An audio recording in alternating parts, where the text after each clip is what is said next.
Tukio hilo si tu linakiuka misingi ya utu na heshima ya binadamu, bali pia linaonyesha namna baadhi ya wasomi wetu vijana wanavyokosa maadili, nidhamu na uelewa juu ya haki za binadamu na sheria za nchi.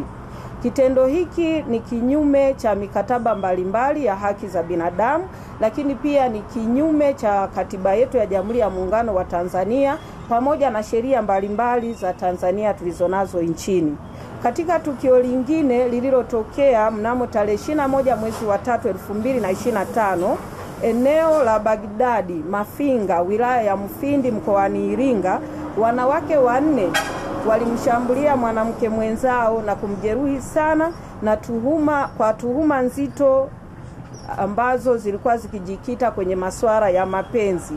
Tukio hilo lilitolewa taarifa polisi, lakini hadi sasa hakuna hatua yoyote ambayo imechukuliwa.